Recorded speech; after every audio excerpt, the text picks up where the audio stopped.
Dan pemirsa, untuk membahasnya kita sudah bersama dengan Kombes Pol Arya Perdana, Kapolres Sabes Makassar. Selamat siang, Pak Arya. Selamat siang, Mbak.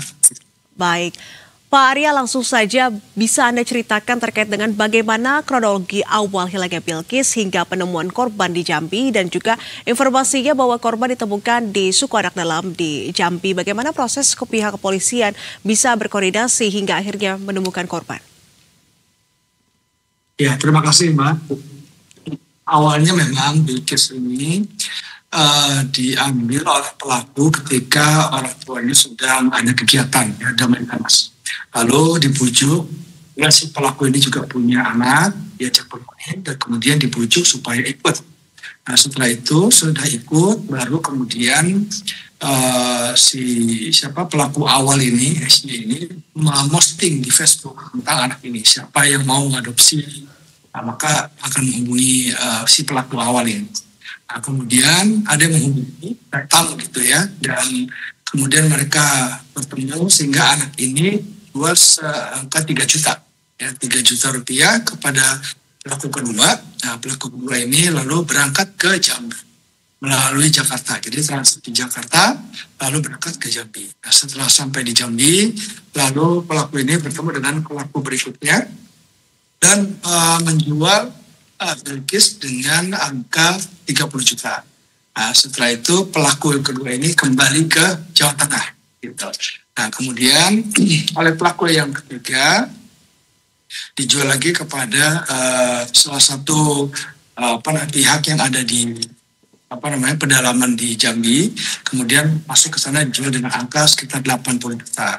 Nah, kami mendeteksi dari pelaku awal, ya kemudian pelaku awal itu kami tanyakan tentang bagaimana transfernya, penjualannya, kemana saja anak ini. Kemudian kami juga mencoba mencari informasi di mana pelaku kedua, sehingga kami berangkat ke Jawa Tengah, tim Japanas berangkat ke Jawa Tengah, gitu ya, dan mendapatkan pelaku yang kedua, dan dari situ kami mendapatkan pelaku yang ketiga. Dan di Jambi kami mulai mendalami keberadaan anak Bilqis dan akhirnya didapatkan di tengah pedalaman di salah satu tempat di Jambi.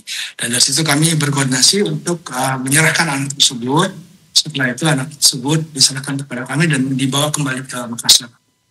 Oke, Pak Arya, sejauh dari penyidikan yang dilakukan dari keterangan pelaku awal, bagaimana kemudian keterkaitan antara para pelaku? Apakah ini mereka saling mengenal sebelumnya? Ini apakah murni kasus penculikan atau ada indikasi TPPO? Seperti apa, Pak Arya?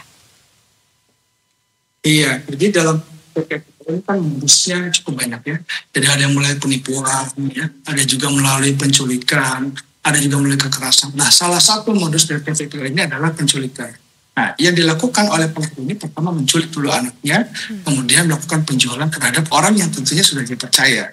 Nah, melalui Facebook, dia percaya dijual dengan angka yang tidak terlalu fantastis ya, kalau di awal itu 3 juta, tapi kemudian oleh pelaku kedua ini yang sudah tahu pasaran, dia jual dengan angka yang cukup tinggi. Jadi ini merupakan satu keterkaitan antara pelaku satu dan pelaku lain. Bahkan di pelaku kedua dia juga sudah 3 kali melakukan, dan pelaku yang ketiga ini sudah 9 kali melakukan. Jadi artinya ini memang sindikat begitu ya, Pak? Artinya apakah sejauh ini pihak kepolisian sudah mengetahui terkait dengan pelaku atau dalang utama dari sindikat TPPO ini? Apakah baru dari segi pelaku lapangan atau seperti apa sejauh ini penyidikannya, Pak? Iya, tentu karena beberapa hari lalu kami masih mendalami keterkaitan dengan jaringan-jaringan lainnya. Nah, untuk jaringan yang ini sudah terungkap, tapi tidak menutup kemungkinan ada jaringan lain yang mungkin terkait dengan pelaku-pelaku yang ada sekarang. Itu akan terus kami dalami dan kami kembangkan. Oke. Pak Arya, apakah juga ada koordinasi dengan pihak kepolisian di tempat atau TKP lainnya seperti yang di Jambi begitu? Bagaimana kemudian keterlibatan pihak dari suku anak dalam kasus ini? Apakah betul yang seperti beredar di media sosial bahwa suku anak dalam ini juga indikasinya dijadikan sebagai tempat untuk menampung terkait dengan korban-korban TPPO? Betulkah bisa seperti itu, Pak Arya, atau seperti apa informasinya? Ya, terkait dengan kerja sama lain, kami tentu berkoordinasi. Jika kami ke Jawa Tengah, itu dibantu dengan kepolisian di daerah Jawa Tengah, lalu berangkat ke Jambi dibantu dengan kepolisian di Jambi, ya, dengan Polres tempat dan Polres tempat. Namun keterkaitan dengan salah satu suku yang ada di Jambi kami masih mendalami. Karena kan memang ini kasuistis, ya.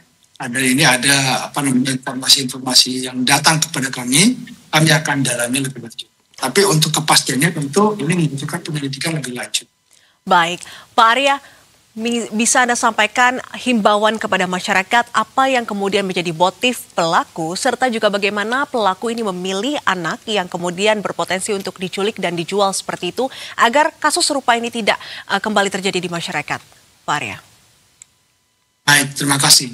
Jadi untuk pelaku sendiri, pertama motifnya adalah ekonomi. Nah, ketika dia punya motif ekonomi, tentu dia berupaya untuk mendapatkan uang dari hasil penjualan itu. Dan target dari mereka adalah anak-anak yang memang lepas dari perhatian orang tua. Sehingga ini harus diperhatikan oleh seluruh orang tua yang punya anak-anak yang masih kecil. Tentu harus disampaikan jangan percaya pada orang asing, dan pengawasan kita juga jangan sampai lepas terhadap anak-anak yang memang masih belum bisa menilai situasi di mana mereka aman atau tidak. Nah, dengan hal-hal seperti ini kemungkinan lagi untuk terjadi akan sangat kecil.